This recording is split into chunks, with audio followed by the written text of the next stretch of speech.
हे बघा, हा रत्नागिरीचा हापूस आंबा, हा खूप टेस्टी असतो ना. ओरिजिनल आंबा आहे, ओरिजिनल आंबा. तुम्ही कधी या कोकणात हा आंबा खा, ह्या आंब्यासारखी चव तुम्हाला कुठेच भेटणार नाही. तुम्हाला जर हापूस आंबा खायची इच्छा असेल तर नक्कीच कोकणला भेट द्या. मुंबईमध्ये याची किंमत काय आहे? 1200 रुपये डझन या आंब्याची किंमत आहे. तोच आंबा आमच्या कोकणात तुम्ही बघायला गेला तर विकायचा असेल ना तर साधारण 150 ते 200 रुपये डझनने हा आंबा विकला जातो.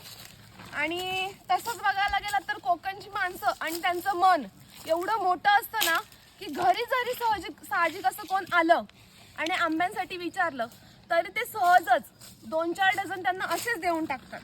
असं असतं कोकणी माणसांची मनं. आणि तुम्ही बघू शकता, माझं छोटंसं आंब्याचं झाड आहे, छोटंसं कलमाचं झाड आहे.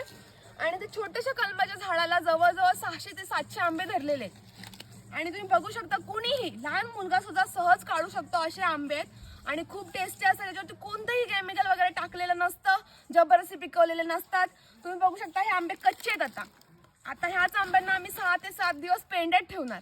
पेंड्यात ठेवल्यानंतर हा आंबा जर तुम्ही खाल्लात ना तर तुम्ही कधी आयुष्य मरेपर्यंत विसरू नाही शकत. एवढा टेस्टी असतो हा आंबा.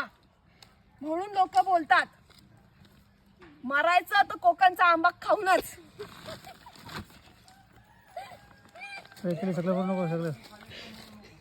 बघा किती आंबे आहेत. हा, आणि लोकांनी चोरले ते तर वेगळेच. लोकांनी चोरून बघू शकता, इतके आंबे आहेत.